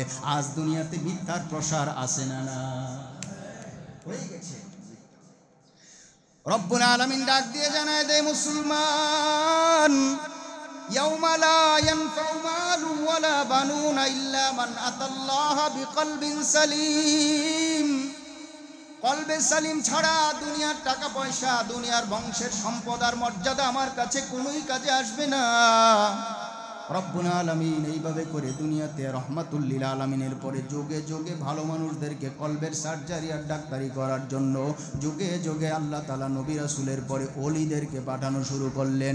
নবী রাসূলদের মর্যাদা আমরা করি, ওলিদের মর্যাদাও আমরা করি। জোরে বলেন ঠিক না বেঠিক? হক্কানি ওলিদের মর্যাদা আকাশচুম্বী, হক্কানি ওলিদের দাম আকাশচুম্বী দাম। মুসলমান ভাইরা আমার, রহমাতুল লিল আলামিনের এরকম সিলসিলা ক্রমে একজন হক্কানি ওলির নাম হলো খাজা মাইনুদ্দিন চিশতি রহমাতুল্লাহ আলাইহি। সুবহানাল্লাহ। খাজা মাইনুদ্দিন চিশতি রহমাতুল্লাহ আলাইহি, যিনি আজমির শরীফে ঘুমিয়ে আছেন, আপনারা তার নাম শুনছেন নাকি শোনেন না? খাজা মাইনুদ্দিন চিশতি রহমাতুল্লাহ আলাইহি ভারতবর্ষের কেউ ছিল না, ভারতের কেউ ছিলেন না। বাগদাদের প্রেসিডেন্ট, মসজিদের খতিব আল্লামা ফখরুদ্দিন রাজি রহমাতুল্লাহ আলাইহি, যিনি তাফসিরে কাবিরের লেখক, বিশ্ববিখ্যাত তাফসির তাফসিরে কাবির, তার চাইতে বড় তাফসিরের কিতাব পৃথিবীতে আজও পর্যন্ত আবিষ্কার হয় নাই। ওই কিতাবের নাম হলো তাফসিরে কাবির। ওই তাফসিরি কিতাবের লেখক যিনি আল্লামা ফখরুদ্দিন রাজি রহমাতুল্লাহ আলাইহি, আল্লামা ফখরুদ্দিন রাজি রহমাতুল্লাহ আলাইহি বাগদাদের প্রেসিডেন্ট, মসজিদের খতিব এবং ইমাম। তিনি প্রত্যেক দিন এশার নামাজ পড়ার পরে মুসল্লিদেরকে ঘোষণা দেন, হে মুসল্লি ভাই, তোমরা একটু বসো, তোমাদের সাথে আমার অন্তরঙ্গ কথা আছে। প্রত্যেক দিন নামাজের সবক দে ভাই, যেই আল্লাহ তোমাদেরকে ঈশান নামাজ জামাতের সাথে পড়াইলেন, ওই আল্লাহর হুকুমে আবার ফজর নামাজটাও এই মসজিদের মধ্যে এসে পড়বা। প্রত্যেক দিন হুজুরে ওয়াজ করা যায়, কিন্তু নতুন কোনো মুসল্লি বাড়ে না। প্রত্যেক দিন যেই লোকগুলো ফজর নামাজ পড়ে, আজকেও সেই লোকগুলিই পড়ে, নতুন কোনো মুসল্লি বাড়ে না। মনটা বড় খারাপ। হায়রে কি করলাম, কেমনে দাওয়াত দিলে মানুষ বুঝবে, কি বললে মানুষ শুনবে। একদিন এশার নামাজ পড়ার পর সব লোকগুলোকে বসাইলেন আর বললেন, এশার নামাজের পরে সবাই মসজিদের মধ্যে বসবা, আমি একটা ওয়াজ করব। সবাই মনে মনে কয়, প্রেসিডেন্ট মসজিদের খতিব সাহেব ওয়াজ করবে, আর আমরা যদি চলে যাই এটা বেয়াদবি হবে, কাজে আজকে যাওয়াই যাবে না। হুজুর যেহেতু জোর নির্দেশ দিয়েছে, বাকি নামাজ বাদ সবাই বসবেন। সবাই বসলো। সবাই বসার পর এইবার হুজুর ওয়াজ শুরু করলো। ওয়াজ শুরু করার আগে বলতেছে, আমার ভাইয়েরা, তোমাদেরকে আমি আজকে এমন একটা গুরুত্বপূর্ণ ওয়াজ শোনাবো, যেই ওয়াজটা কোনোদিন করি নাই। তবে এই ওয়াজটা তোমরা নিজেরা শুনবে, নিজেরা আমল করবে। এই ওয়াজটা যদি কেউ বাহিরে গিয়ে বলো, তার বড় বিপদ হবে। প্রচার করা যাবে না, বলা যাবে না। সবাই মনে মনে কি এটা আবার কেমন ওয়াজ? নবীজি বলেছেন, বাল্লিগু আন্নি ওয়ালাউ আয়া, আমার পক্ষ থেকে একটা কথা হলো মানুষের জানাইয়া দাও। আর হুজুর কয় আমার কথাটা মানুষের জানাইও না। আর এটা কেমন ওয়াজ হতে পারে? এটা কেমন ওয়াজ? সবাই মুখের দিকে ফেল ফেল করে তাকিয়ে আছে। প্রেসিডেন্ট মসজিদের খতিব ডাক দিয়ে বলেন, বাবারা, আগামীকাল ফজর নামাজের পর আল্লাহ তাআলার সাথে ওলিদের কিন্তু একটা যোগাযোগ আছে। সুবহানাল্লাহ বলেন। বিনা সূত্রে একটা যোগাযোগ থাকে। আগামীকাল ফজর নামাজটা যেই ব্যক্তি প্রেসিডেন্ট মসজিদের মধ্যে পড়বে, রব্বুল আলামিন তার পিছনের সবগুলো গুনাহ মাফ করে দিবে। জোরে বলেন এবং সে বিনা হিসেবে জান্নাতে যাবে। এতটুকু বলার পর বলল, বাবারা, এখানে যারা আছো, কেউ এই ওয়াজটা বাইরে করবে না, কারো কাছে বলতে পারবে না। যদি বলো, তোমার জন্য এই সৌভাগ্য হবে না, তুমি জান্নাতে যেতে পারবে না। যদি বলো, বিপদ হবে তোমার, তুমি জান্নাতে যেতে পারবে না। তুমি কিন্তু এই ওয়াজটা কারো কাছে বলবে না। এইভাবে সবাইকে সম্বোধন করে বলে দিলেন। ফজর নামাজের যথাসময় আজান হয়ে গেল। আজান হয়ে যাওয়ার পরে মুসল্লিরা মসজিদের মধ্যে আসতে লাগলো। ভাবতে লাগলো, বিশাল বড় জামাত, এখন এত মানুষের সমাগম, বুঝতেই পারলাম না এত মানুষ কোথেকে এলো। সবাই আশ্চর্য হলো। প্রত্যেকদিন আমরা 5 জন 10 জন 20 জন 100 জন নামাজ পড়ি, আজকে 1000 জন 1,00,000 জন হয়ে গেল। বাপরে বাপ, এই কারিশমা কিভাবে হতে পারে? মুসলমান ভাইরা আমার, ফজর নামাজ আরম্ভ হয়ে যায়। ইমাম ফখরুদ্দিন রাজি রহমাতুল্লাহ আলাই ডাক দিয়ে বলেন, এ মুসল্লি ভাই, নামাজের পরে বলতেছে, মুসল্লি ভাইরা সবাই বসেন।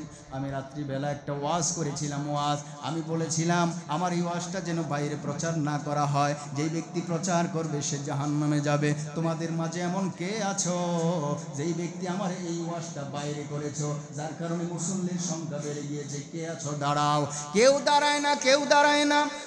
আস্তে আস্তে করে, থকথক করে, কাঁপতে কাঁপতে একজন যুবক সন্তান দাঁড়িয়ে যায়। যুবক দাঁড়ায় আস্তে আস্তে করে দাঁড়িয়ে যায়, ডাক দিল, বাবা তোমাকে যুবক মানুষ দেখা যায়, তুমি এই কাজ করছো নাকি? হ্যাঁ হুজুর, আমি এই কাজ করেছি। কেন এই কাজ করেছো? তোমাকে তো বলেছিলাম গতকাল রাতে বাইরে প্রচার করলে তোমার জন্য বিপদ হবে। ডাক দিয়ে বলেন, হুজুর আমি একটা জানি, আমার মনে আছে আপনার ওয়াজ আমার কানে আজও এখনো বাজে, আমি জানি। তারপরে আমি মানুষকে এজন্য দাওয়াত দিলাম। আপনি তো বলেন নাই নতুন করে যে আসবে সে জাহান্নামে যাবে, আপনি বলেছেন এই কথাটা যে বলবে সে জাহান্নামে যাবে।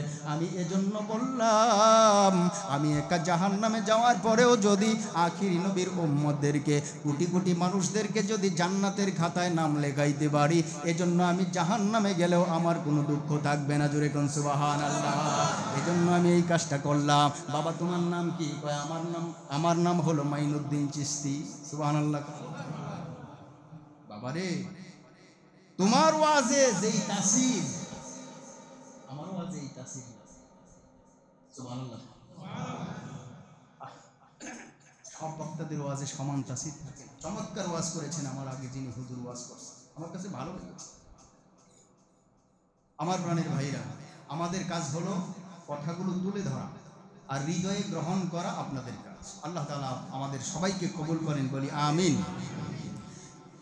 ফখরুদ্দিন রাজি রহমাতুল্লাহ আলাইহি বলেন, মাইনুদ্দিন তোমার কাজ এখানে নয়, তোমার কাজ এখানে নয়, এখানে কাজ করার মতো অনেক লোক আছে। হুজুর কি করতে হবে বলো? তোমার কাজ ভারতবর্ষে, কারণ ভারতবর্ষের লোকগুলো মূর্তি পূজা করে, অগ্নি পূজা করে, গাছের পূজা করে, মাছের পূজা করে, আল্লাহ বিরোধী কাজ করে, শিরকি কাজ করে, বেদাতি ফাহেশা কাজ করে। তোমার কাজ এখানে নয়, তুমি যাও ভারতবর্ষে চলে যাও। খাজা মাইনুদ্দিন চিশতি রহমতুল্লাহ আলাই পরের দিন 360 জন আউলিয়াকে সাথে নিয়ে, একটা জায়নামাজ, একটা কোরআন, একটা তাসবিহ হাতে নিয়ে তিনি ডাইরেক্ট 360 জন আউলিয়া নিয়ে ভারতবর্ষের দিকে রওনা দিলেন। আস্তে আস্তে আস্তে আস্তে আস্তে আস্তে বর্তমান যেখানে আজমির শরীফ, এখানে আজমির শরীফের সামনে যে বিশাল বড় দিঘিটা দেখতেছেন, এই দিঘিটার তৎকালীন নাম হলো আনা সাগর। আনা সাগর, এই আনা সাগরের পাড়ে এসে 360 জন আউলিয়া নিয়া তিনি আল্লাহর ধ্যানমগ্ন হয়ে গেলেন। তাসবিহ তালিল করতেছেন, এখান থেকে পানি নিয়ে ওযু করতেছেন, প্রয়োজন পূরণ করতেছেন, এইভাবে করে আল্লাহ তাআলার ধ্যানমগ্ন হয়ে আছেন। যখন আসর নামাজের সময় হয়ে গেল, তখন একজন মুয়াজ্জিনকে দাঁড় করায় দিলেন, মুয়াজ্জিন দাঁড়াও, আল্লাহর নামের তাকবীর দান করো। যখন মুয়াজ্জিন আল্লাহু আকবার বলার জন্য মিম্বরে দাঁড়িয়ে গেলেন, উঁচু জায়গায় দাঁড়িয়ে গেলেন, মুয়াজ্জিন আযান দেওয়ার জন্য দাঁড়িয়ে গেলেন, চতুর্দিকের হিন্দুরা শুধু থরথর করে কাঁপা শুরু করে দিয়েছে। জোরে কোন সুবহানাল্লাহ। আনা সাগরের এক পারেই ছিল তৎকালীন সুপার পাওয়ার পৃথ্বীরাজ নামক রাজার দরবার। রাজ দরবারের সামনে যখন আল্লাহু আকবার বলে মুসলমান ধ্বনি উচ্চারণ করলো, কিতাবের মধ্যে লেখা আছে আনা সাগরের অন্য প্রান্তরে অবস্থান করা সেই সিংহাসন, পৃথ্বীরাজের রাজ দরবারের সিংহাসনের পাথরগুলো থরথর করে কাঁপতে কাঁপতে খসা শুরু করছে। জুড়ে কোন সুবহানাল্লাহ। খসে পড়ে যাওয়া আরম্ভ করল। পৃথ্বীরাজ দাঁড়িয়ে গেল, হায় রে, ব্যাপারটা কি বুঝতে পারলাম না, কেন এই ঘটনা ঘটলো। সামনের দিকে লক্ষ্য করে দেখলেন 360 জন আউলিয়া, তাদের মধ্যে একজন দাঁড়িয়ে আল্লাহু আকবারের ধ্বনি দিয়েছে। জোরে কোন সুবহানাল্লাহ। আজান শুরু হয়ে গিয়েছে। একজন পাঠায় দিলেন, যাও দৌড়ে যাও, ওই লোকটাকে বন্ধ করতে বলো আজান। আজান দেওয়া যাবে না, কারণ এটা মুসলমানের কোনো জায়গা না, এটা হলো হিন্দুদের জায়গা, ভারতবর্ষ, এখানে আজান দেওয়া যাবে না, আজান বন্ধ করে দাও। লোকটা দৌড়ে যায়, কাছে গিয়ে জিজ্ঞেস করলো, তোমাদেরকে আমরা চিনি না? বললো, আমরা তো তোমাদেরকে চিনি না, কিন্তু না চিনলেও তোমরা যে আজান দিচ্ছ, এই আজানের কারণে আমাদের মসনদ নড়বড় শুরু হয়ে গিয়েছে, মসনদ ভাঙা শুরু হয়ে গিয়েছে, কাজে আজান বন্ধ করে দাও। খাজা মাইনুদ্দিন চিশতি রহমাতুল্লাহ আলাইহি বলেন, আজান তো বন্ধই করা যাবে না, আমরা আজান বন্ধ করব না, আজান ছাড়া মুসলমানদের নামাজ কমপ্লিট হয় না। জোরে কোন সুবহানাল্লাহ। আজান চলতে থাকলো, পৃথ্বীরাজের রাজ দরবার কাঁপতে লাগলো, পাথরগুলো একটা একটা করে খসে খসে পড়তে লাগলো আজানের আওয়াজে, আজানের ধ্বনিতে, আল্লাহু আকবারের তাকবীরে, সুবহানাল্লাহ। এ মুসলমান, আজও যদি মুসলমান গর্জে উঠে আল্লাহু আকবারের ধ্বনি দেয়, একজন অমুসলিম আকাটার দল একজনও সামনে আসতে পারবে না। জোরে কোন ঠিক না বেটি? আমাদেরকে তাকবীরের ধ্বনি শিক্ষা দিয়েছেন আল্লাহর ওলিরা, আর তাদের তাকবীরের ভিতরে যে কি পাওয়ার ছিল। রাজা গৌর গোবিন্দ যখন তাকবীরের ধ্বনি শুনেছে, তখন বিল্ডিং এর পিছনের দরজা দিয়া পালিয়েছিল। জোরে কোন ঠিক না বেটি? শাহজালাল ইয়ামানি মুজাররদি রহমাতুল্লাহ আলাইহি এবং তার সহযোগী কয়েকজন, ওরা সিলেটের জমিনে আজও শুয়ে আছে জান্নাতের বাগানে। জোরে বলেন ঠিক না বেটি? খাজা মাইনুদ্দিন চিশতি রহমাতুল্লাহ আলাইহি, খাজা মাইনুদ্দিন চিশতি রহমাতুল্লাহ আলাইহি বলেন, না, আজান বন্ধ করা যাবে না, আমরা আজান বন্ধ করব না। পৃথ্বীরাজ নিজে দৌড়ে গেল, বলল, মান আনতা? বলল, আমি খাজা মাইনুদ্দিন। তাহলে মাইনুদ্দিন, তুমি যেহেতু এই দলের লিডার, গ্রুপ লিডার, তোমাকে বলছি তুমি আজান বন্ধ করো তাড়াতাড়ি। মাইনুদ্দিন বললেন, না, আজান তো বন্ধ করা যাবে না। কেন বন্ধ করা যাবে না? আজান দেওয়া আল্লাহর হুকুমের জন্য বন্ধ করা যাবে না। তোমরা যে এখানে অবস্থান করতেছো, তোমাদের অবস্থান করাটা কোনো বৈধতা নাই, তোমাদের অবস্থান করাটা কোনো বৈধতা নাই, কারণ তোমরা যে এখানে 360 জন লোক এসেছো, আমার কাছে অনুমতি গ্রহণ করো নাই, কাজেই তোমাদেরকে এখান থেকে আমি বিতরণ করলাম, তুমি এখান থেকে চলে যাও। মাইনুদ্দিন ডাক দিয়ে বলে, পৃথ্বীরাজ, এখানকার মালিক তুমি কয়দিন ধরে? কয়, আমি তো, আমার বাবাও ছিল রাজা, আমিও রাজা, পৈতৃক সম্পত্তি হিসেবে গোটা ভারতবর্ষের রাজা হলাম আমরা, গোটা ভারতবর্ষের মালিকানা হলাম আমরা। মাইনুদ্দিন ডাক দিয়ে বল, পৃথ্বীরাজ, যেই আল্লাহ আসমান সৃষ্টি করেছে, জমিন সৃষ্টি করেছে, তোমারে বানাইছে, আমাকে যেই আল্লাহ তৈরি করেছেন, ওই আল্লাহ আমাকে হুকুম করেছেন বলেই 360 জন লোক নিয়ে এখানে আসছি। জোরে কোন সুবহানাল্লাহ। কাজেই তোমার কথা শুনবো না, যাব না। এ মাইনুদ্দিন, তুমি যদি না যাও, যদি তোমাদের লজ্জা থাকে, আমাদের এই আনা সাগরের পানি গ্রহণ করতে পারবে না। পৃথ্বীরাজ মনে মনে কয়, যদি পানি বন্ধ করতে পারি, ওযু করতে পারবে না, খাবার খাইতে পারবে না, পবিত্রতা অর্জন করতে পারবে না, পানির অভাবে তারা এখান থেকে অটোমেটিক চলে যাবে, এজন্য পানি খাওয়া হারাম করে দিছে। পানি খাওয়া হারাম, পানি ব্যবহার করা হারাম। এই কথাটা বলার পর মাইনুদ্দিন চিশতি রহমাতুল্লাহ আল্লাহর সাথে তো তাদের যোগাযোগ, সুবহানাল্লাহ, বড় দিলে কষ্ট লাগছে। আল্লাহ, তোমার জমি, তোমার পানি, তোমার সৃষ্টি, ও আমার জন্য হারাম করে, আর কয় লজ্জা থাকলে গ্রহণ করবি না। আল্লাহ, এটা কি করে? মাইনুদ্দিন চিশতি রহমাতুল্লাহ আলাইহি আল্লাহর দরবারে সিজদায় পড়ে যান।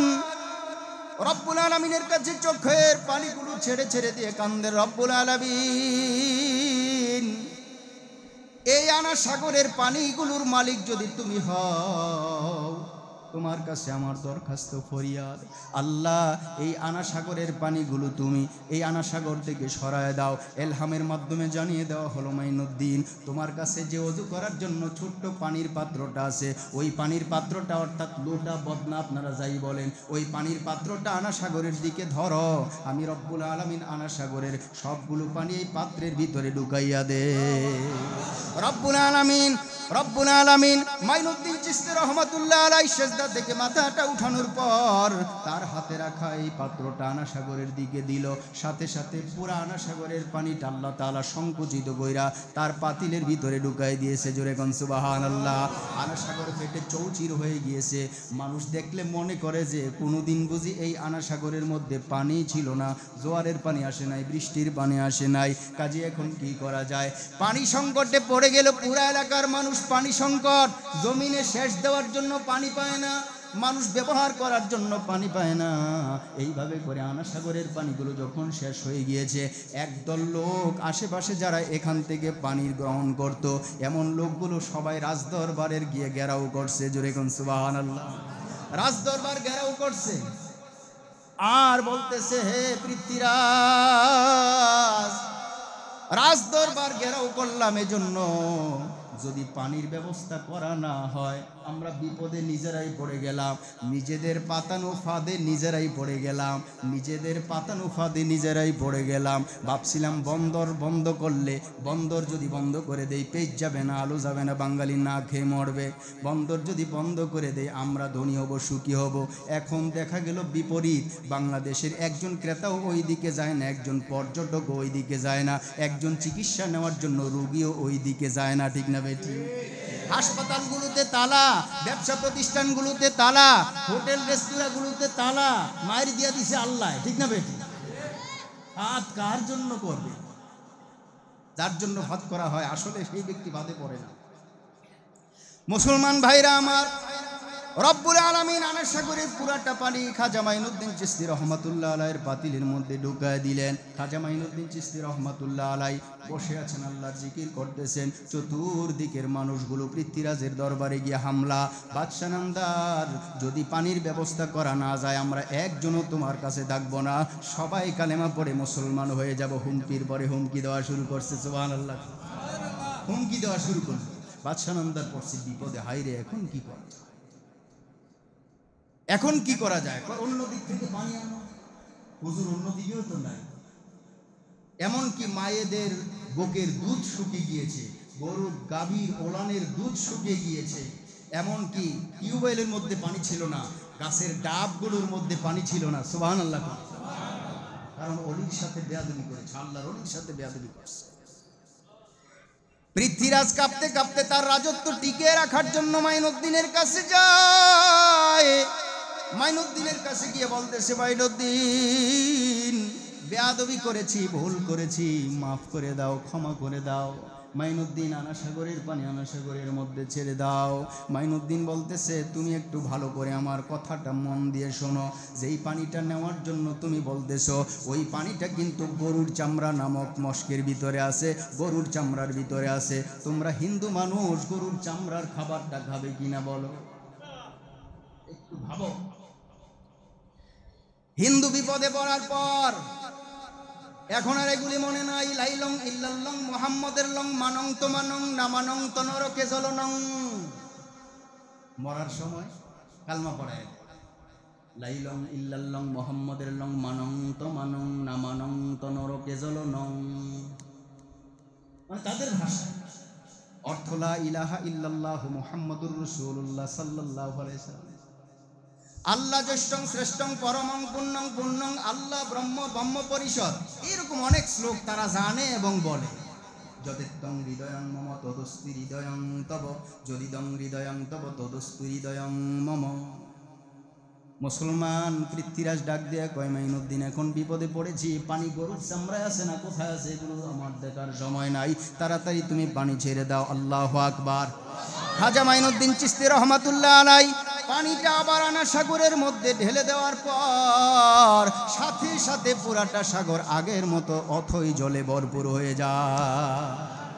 মাইনুদ্দিন চিশতি রহমাতুল্লাহ আলাইহির এই ঘটনা প্রকাশ পাওয়ার পর ওই সময়কার রাজদরবারের আশেপাশে থাকা হাজার হাজার মানুষ ইসলামের ছায়াতলে আশ্রয় গ্রহণ করছে, কালেমা পড়ে মুসলমান হয়েছে। আল্লাহু আকবার। পৃথ্বীরাজ ভাবলো এই হয়তো আমার শেষ। কাজেই এই লোকগুলোকে যদি এখান থেকে বিতাড়িত করা না যায়, দূরে সরানো না যায়, তাহলে আমি কোনোভাবেই সাকসেস হব না, ধন্য হব না। কারণ এই লোকগুলো এক একটা কলমের ডাক্তার, কলমের সার্জারি করার জন্য আসছে। আমরা সাধারণ, আমরা তার কাছে কিছুই না।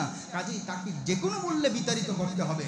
তাৎক্ষণিক একটা বৈঠক ডাকা হলো আর বলল যে আমরা এখন কি করতে পারি। পৃথ্বীরাজকে এক একজন এক একটা পরামর্শ দিতে লাগলো। বলল, বাদশা নামদার, এই লোকগুলো একটা ছোট্ট পাতিলের মধ্যে পানি ভরলো, ছেড়ে দিল, পুরা আনা সাগর ভরপুর হয়ে গেল। এটা তো সুস্থ কোনো মানুষের কাজ না, এটা কোনো সুস্থ বিবেক দিয়ে মেনেও নেওয়া যায় না। কাজে আমাদের সবার মনে হয় যে মাইনুদ্দিন অত্যন্ত বড় রকমের একটা জাদুকর। বলেন নাউজুবিল্লাহ। ওরা তো এমনই মনে করে, আল্লাহর ওলিদের কারামতকে ওরা জাদু মনে করে। কাজেই জাদুকে জাদু দিয়ে ঠেকাইতে হয়, জাদুকে জাদু দিয়ে দূরে সরাতে হয়। তো রাজ্যের মধ্যে দুইজন গ্রেটেস্ট মডেলের জাদুকর আছে, একজনের নাম কালাপাহাড়, আরেকজনের নাম জয়পাল। জয়পাল, কালাপাহাড় দুইজন বড় রকমের জাদুকর আছে রাজ্যে। এই দুইজন জাদুকরকে ডাকা হলো। কাজেই জাদুকর সামনে আসার পর যার নাম কালাপাহাড় তাকে বলল, এ কালাপাহাড়, ওই যে দেখো 360 জন লোক এখানে ধ্যানে মগ্ন আছে, আল্লাহর সাথে ওরা প্রেমালাপ করতেছে, জিকির আজকার করতেছে, ওরা বড় রকমের জাদুকর। ওদেরকে তুমি যে কোনো একটা জাদু দিয়ে এমন একটা কঠিন ভয় দেখাও যেন এই ভয়ের চোটে এই আনাসাগরের পাড় ছেড়ে দেয়, এই দেশ থেকে যেন তারা চলে যায়। এইভাবে করে যখন তারে বলল, তখন কালাপাহাড় অপলক দৃষ্টিতে ওই সামনের দিকে তাকাই রইল। অনেকক্ষণ তাকায় রওয়ার পর দেখতে পাইল সবার মাঝখানে একজনের নাম হলো মাইনুদ্দিন। ওই খাজা মাইনুদ্দিনের দিকে দৃষ্টি পড়ল, সে অনেকক্ষণ তাকাই রইল। শেষ পর্যন্ত তার চোখগুলো লাল হওয়া শুরু করছে, রাগান্বিত হয়ে অগ্নিশর্মা হয়ে বাদশাকে বলছে, বেয়াদব, কার সামনে আমাকে পাঠাইছি, কার সামনে আমাকে যেতে বলছি? তোরা যাকে জাদুকর মনে করছিস একজনও জাদুকর না, সবগুলোর সম্পর্ক উপরওয়ালার সাথে, আরশে আজিমের সাথে। জোরে বলেন সুবহানাল্লাহ। কাজে আমার দ্বারা সম্ভব না, কারণ ওরা জাদুকর না। দৌড়ে চলে গেল মাইনুদ্দিনের কাছে, গিয়ে বলতেছে, হুজুর, আপনার সাথে বেয়াদবি করার জন্য আমাকে ডাকা হয়েছিল, আমি আপনাকে চিনতে পেরেছি, আর দেরি করার দরকার নাই, আপনি আমাকে মুসলমান বানায় দেন, পড়ায় দেন লা ইলাহা ইল্লাল্লাহু মুহাম্মাদুর রাসূলুল্লাহ সাল্লাল্লাহু আলাইহি সাল্লাম। কালাপাহাড় মুসলমান হয়ে গেল।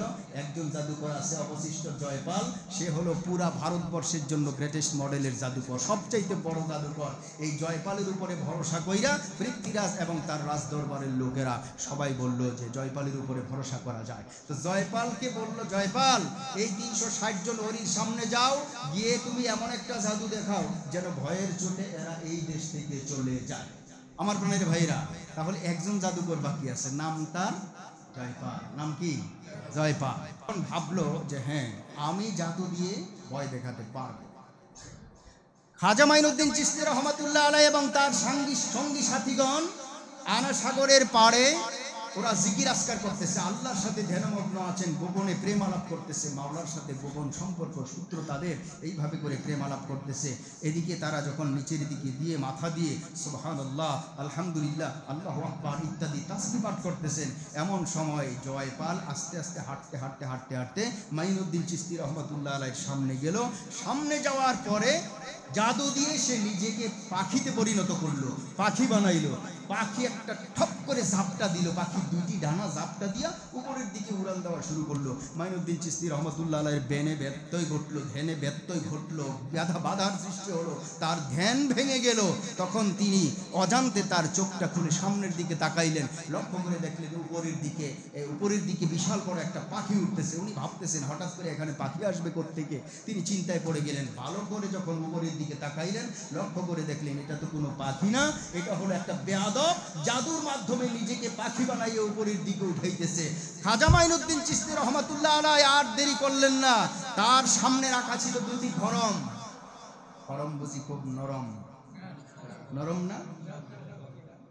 মুরব্বীরা খড়ম দেখছে, এখন গরম নাই, পাই দিয়েছেন, মাশাআল্লাহ মাশাআল্লাহ, খড়ম পাই দিয়েছেন, খড়ম খুব শক্ত। মাইনুদ্দিন চিশতি রহমাতুল্লাহ আলাইহি খড়মকে বললেন, এ খড়ম, আর দেরি করার দরকার নাই, বেয়াদবটাকে নামাও। তার পায়ের দুটি খড়ম এইভাবে করে বাড়ি লাগতে লাগতে উপরের দিকে উঠলো। মুহূর্তের মধ্যে ওই বেয়াদবের দুই গালে জুতা পিটা করতে করতে খড়মের পিটা দিতে দিতে মাইনুদ্দিনের সামনে উপস্থাপন করলো। এখানে পড়ার পরে বলতেছে, হুজুর, বেয়াদবি হয়ে গিয়েছে, মেহেরবানি করে মাফ করে দেন, আমি মুসলমান হইতে চাই, আমি আপনার হাতে কালেমা পড়তে চাই। সাথে সাথে তাকেও কালেমা পড়ে মুসলমান বানায় দেওয়া হলো। সুবহানাল্লাহ। ভাইরা আমার, বন্ধুরা আমার, রাজদরবার যত সময় পার করলো তত সময় রাজদরবারের অবস্থা খারাপ। এখন তার গদি নিয়ে সমস্যা, গদি নিয়ে টিকে থাকা তার সমস্যা। এই মুহূর্তে সে আবার তাৎক্ষণিক বৈঠক ডাকলো, এখন কি করা যায়? আমি তো যেখানে যাই সেখানেই ফেল করি, যেখানে যাই সেখানেই ফেল করি, আমি তো টিকতে পারতেছি না, এখন কি করা? সঙ্গে সঙ্গে লোকেরা পরামর্শ দিল, হুজুর, আপনাকে মাত্র 45 মিনিট সময় দিলাম, যদি গুছাইতে না পারেন আপনি 1 কিলো আপনার মাটিতে পড়বে না। সুবহানাল্লাহ। সময় বেঁধে দিবে, তোমরা বলো কোন জায়গায় আমার সমস্যা। এতদিন পর্যন্ত যা করছেন সবগুলি সমস্যা ছিল, আপনার সব সিদ্ধান্ত ভুল ছিল। কি সিদ্ধান্ত? সিদ্ধান্ত হলো এতদিন ওনাদেরকে যাই মনে করেছিলেন, আসলে ওনারা এরকম না। ওনারা কি? ওনাদের এক একটা লোকের চরিত্র ফুলের চাইতেও পবিত্র। সুবহানাল্লাহ। তাদেরকে ধ্বংস করার একটাই পথ আছে, একটাই ওয়াই আছে, সেটা হলো যদি কোনো কায়দায় তাদের চরিত্রে কালি দেওয়া যায়। চরিত্র মানে কি? কলব, কলবে সালিম তারা নিয়ে বসে আছে সেখানে। ইল্লা মান আতাল্লাহ বিকলবিন সালিম, কলবে সালিম নিয়ে তারা এখানে এসেছে। তাদের কলবে যদি আপনি ময়লা ঢেলে দিতে পারেন তাহলে কানেক্টিভিটি নষ্ট হবে মাওলার সাথে, আর তাদের শক্তিও নষ্ট হয়ে যাবে, আপনারা বিজয় হয়ে যাবেন। নাউজুবিল্লাহ বলেন। এই পরামর্শ দেওয়ার পরে উনি আবার জানতে চাইলেন, পৃথ্বীরাজ জানতে চাইলেন সেটা কিভাবে সম্ভব। হয় সুরুষী যুবতী তন্নি তরুণী 16 বছরের কম যার বিয়ে হয় নাই এমন কোনো মেয়েকে, সবচাইতে সুন্দরী মেয়েটাকে যদি আপনি রাজদরবারে এনে ভালো মতো সাজগোজ করায় যদি মাইনুদ্দিনের সামনে উপস্থাপন করতে পারেন, আর ওই মেয়েটা যদি ফুসলাইয়া ভুলাইয়া ভালাইয়া যদি মাইনুদ্দিনের চরিত্রে একটু কালি লাগাইতে পারে, আমরা হব সাকসেস, আমাদের দরবার টিকে থাকবে। জোরে কোন নাউজুবিল্লাহ। কিন্তু রাজ্যে টিকিয়ে রাখার জন্য তাই করতে রাজি পৃথ্বীরাজ। লোক পাঠাই দিল চতুর্দিকে, যাও পুরা রাষ্ট্র তন্ন তন্ন করে তালাশ করো। চষতে চষতে গ্রামকে গ্রাম, শহরকে শহর তালাশ করতে করতে একটা তালিকা করলো, সুন্দরী মেয়েদের তালিকা। তালিকা করার পর সবশেষে 3 জনকে তালিকা কইরা রাজদরবারে আসলো লোকেরা। রাজদরবারে এসে রাজার মেয়েটার দিকে যখন নজর পড়লো, 3 জন এক বাক্যে বলল, হুজুর এতদিন পর্যন্ত যেই তালিকা করছি ওই তালিকার মধ্যে ওইগুলির চাইতে সবচেয়ে সুন্দর আপনার মেয়ে, রাজার মেয়েটা। কাজে আপনি যদি সুন্দরী খোঁজেন আপনার মেয়েটাই এই কাজের উপযুক্ত। রাজা বলল, আমি রাজ্য টিকিয়ে রাখার জন্য তাও করতে রাজি। নাউজুবিল্লাহ। মেয়েকে ডাক দিয়ে বলছেন, মা জন্মের পর থেকে তোমার কোনো অভাব অনটন আমি তোমারে দেই নাই মা, তুমি যা চেয়েছ সব দিয়েছি। এ মা আজকে তোমার কাছে আমি একটা আবদার করব, আমার আবদারটা তুমি রক্ষা করতে হবে। মেয়ে বললেন, বাবা যেই আব্বা তুমি জন্মের পর থেকে এ পর্যন্ত আমার সব পূরণ করেছো, তোমার একটা আবদার আমি আজকে পূরণ করব। বলেন, মা ওই যে 360 জন আউলিয়ার মাঝে একজনের নাম হলো মাইনুদ্দিন, তার কাছে যাও, তার চরিত্রটা নষ্ট করো। চরিত্র যদি নষ্ট করতে পারো তাহলে তোমার এই দেশে সিংহাসন থাকবে, আমার সিংহাসন টিকে থাকবে, আমরা হিন্দুরা বাঁচতে পারবো, না হলে কিন্তু বাঁচতে পারবো না। মাইনুদ্দিন চিশতি রহমাতুল্লাহ আলাইহির চরিত্র নষ্ট করার জন্য রাজদরবারের রাজার কন্যা পৃথ্বীরাজের মেয়েটাকে রেডি করা হলো। সকালবেলা ফজরের নামাজের পর মাইনুদ্দিন চিশতি রহমাতুল্লাহ আলাইহি এবং তার সঙ্গী সাথীরা যখন ইশরাকের নামাজ পড়িয়া আল্লাহর সাথে ধ্যানমগ্ন আছেন, কথা বলতেছেন, প্রেমালাপ করতেছেন, জিকির আজকার করতেছেন, এমন সময় পৃথ্বীরাজের মেয়েটা সখা সিঁদুর পরিহিত হইয়া অত্যন্ত সুন্দর সাজে সজ্জিত হইয়া পৃথ্বীরাজের মেয়েটা 1 পা 2 পা 3 পা করে সামনের দিকে গেল। অনেক দূরে এইভাবে হাঁটতে হাঁটতে সামনের দিকে যায়। 360 জন অলির পরে সর্বশেষ জায়গাটার মধ্যে যখন গিয়ে সে পৃথ্বীরাজের মেয়েটা দাঁড়াইলো, দাঁড়ানোর সাথে সাথে পা থেকে একটা নূপুরের আওয়াজ শব্দ ভেসে আসলো, ঝুমুর ঝুমুর নূপুরের আওয়াজ শোনা যাইতেছে। মাইনুদ্দিন চিশতি রহমাতুল্লাহ আলাইহির কানে চলে গেল সেই আওয়াজ, ধ্যানের মধ্যে ব্যত্যয় ঘটলো। তিনি একটা দৃষ্টি সামনের দিকে ফিরাইলেন, কারণ তিনি জানতেন না যে সেখানে পৃথ্বীরাজের কন্যা দাঁড়িয়ে আছে, মেয়ে দাঁড়িয়ে আছে। মাইনুদ্দিন সামনের দিকে দৃষ্টিটা পড়লেন। মাইনুদ্দিনের দৃষ্টিটা একটা মাত্র দৃষ্টি, তাও আবার অজান্তে। এই দৃষ্টিটা সামনের দিকে যাওয়ার পর একটা সুরসী সুন্দরী কন্যাকে দেখতে পাইলেন, মেয়েকে দেখতে পাইলেন। মাইনুদ্দিনের দৃষ্টিটা পড়ার পর লক্ষ্য করে দেখতেছেন ওই মেয়েটা থরথর করে কাঁপতেছে। জোরে কোন সুবহানাল্লাহ। মাইনুদ্দিন ডাক দিয়ে বলতেছেন, মা তুমি কি ভয় পেয়ে গেলে নাকি? তুমি কে, কেন এসেছো এখানে, আর তুমি এখানে কি চাও? তুমি কি ভয় পেয়ে গেলে নাকি? মাইনুদ্দিনকে ডাক দিয়ে বলতেছে, মাইনুদ্দিন আমি আমার বাবার একমাত্র সন্তান, আমার বাবার নাম হলো পৃথ্বীরাজ, ভারতবর্ষের রাজা, হিন্দু রাজা পৃথ্বীরাজ। আমাকে আমার আব্বা পাঠিয়েছে আপনার চরিত্র নষ্ট করার জন্য, তাহলে তুমি সেখানে দাঁড়িয়ে গেলে কেন?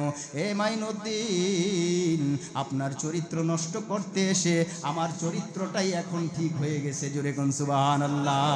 আমার ভিতরে কলবে সালিম হয়ে গেছে, অনিষ্কলুষ অন্তর হয়ে গিয়েছে। কয় কারণটা কি? কারণটা হলো আপনার একটা মাত্র দৃষ্টি। আপনি যখন আমার দিকে তাকাইছেন তখন আমার কলবের সার্জারি হয়ে গেছে। জোরে কোন সুবহানাল্লাহ। শুধু তাই নয় মাইনুদ্দিন, আপনার একটা দৃষ্টির মধ্য দিয়া কোরআনে পাকের 114টা সূরা আমার ভিতরে ঢুকে গেছে। জোরে কোন আল্লাহু আকবার। তাই না? হ্যাঁ, এই মেয়ে তুমি কি কোরআনে কোনো আয়াত জানো? হুজুর বলেন কি আগে কিচ্ছু জানতাম না, এখন সব জানি। সুবহানাল্লাহ, এ টু জেড সব জানি। মাইনুদ্দিন কয়, হে মেয়ে, তুমি যদি জানো কোরআনের আয়াত পড়তে পারবে? আপনি বললে আমি পারবো। মাইনুদ্দিন বলে, তাহলে কোরআনের আয়াত তুমি শোনাও। ওই দিন 360 জন আউলিয়ার মাঝখানে দাঁড়িয়ে, আউলিয়ার পাশে দাঁড়িয়ে, ওই দিন এক পায়ে দাঁড়িয়ে বিনা লোকমায় সূরা ফাতিহা থেকে সূরা নাস পর্যন্ত পৃথ্বীরাজের কন্যা কোরআন শোনাই দিছে। জোরে কোন সুবহানাল্লাহ। কালেমা পড়ে মুসলমান হয়ে গিয়েছে। আল্লাহু আকবার। চোখের চাহনিতে নূর থাকে। আল্লাহর ওলিদের চোখের চাহনিতে কি থাকে? নূর থাকে। নূর মানে আলো। নূর মানে কি? যেই আলো দিয়ে কলবের সার্জারি হয়। কি হয়? কলবের সার্জারি হয়। আমার প্রাণের ভাইয়েরা, যখন আপনার হাতে পায়ে বা শরীরের কোনো অঙ্গ প্রত্যঙ্গ, হাড়ের কোনো সমস্যা হয়, ডাক্তারের কাছে গিয়ে কয়, ডাক্তার আমি এক্সরে করব। কি করব? এক্সরে যে মেশিনটা আছে, ওই মেশিনে আপনি শুয়ে পড়লেন অথবা বসে পড়লেন, দাঁড়াইলেন, দাঁড়ানোর পর একটা আলোর ফোকাস করলো। ঠিক না বেশি? এই আলোর ফোকাসটা এতটাই প্রখর, এতটাই পাওয়ারফুল, আপনার কাপড় ভেদ করে, আপনার স্কিন ভেদ করে, গোস্ত ভেদ করে, হাড্ডির মধ্যে কোথায় ফাটল ধরেছে সেটাও সরাসরি পর্দার মধ্যে দেখায়। জোরে বলেন ঠিক না বেশি? এটা কিভাবে সম্ভব? শুধুমাত্র একটা আলোর কারণে। কিসের কারণে? আলো মানে নূর, আরবিতে নূর। আল্লাহর ওলিদের দৃষ্টিতে এরকম নূর থাকে। জোরে বলেন সুবহানাল্লাহ। রব্বুল আলামিন ডাক দিয়ে বলেন, ইয়াউমা লা ইয়ানফাউ মালু ওয়ালা বানুনা ইল্লা মান আতাল্লাহা বিকলবিন সালিম। আল্লাহ ডাক দিয়ে জানায় দেয়, সফলতার মানদণ্ড হিসেবে তোমরা দুটি জিনিসকে সামনে এনেছিলে। একটা হলো তোমাদের সম্পদ, আরেকটা হলো তোমাদের বংশের লাঠির জোর। এগুলোকে তোমরা সফলতার মানদণ্ড মনে করেছিলা, কিন্তু আমি আল্লাহ বলি এগুলো সফলতার মানদণ্ড নয়। এগুলো একটাও সফলতার মানদণ্ড নয়। সফল তো হলো সেই ব্যক্তি, যেই ব্যক্তির ভিতরে একটা কলবে সালিম আছে, নিষ্কলুষ অন্তর আছে। জোরে কোন সুবহানাল্লাহ। বাংলার জমিনে, ভারতবর্ষে নিষ্কলুষ অন্তরের জন্য উলামায়ে কেরাম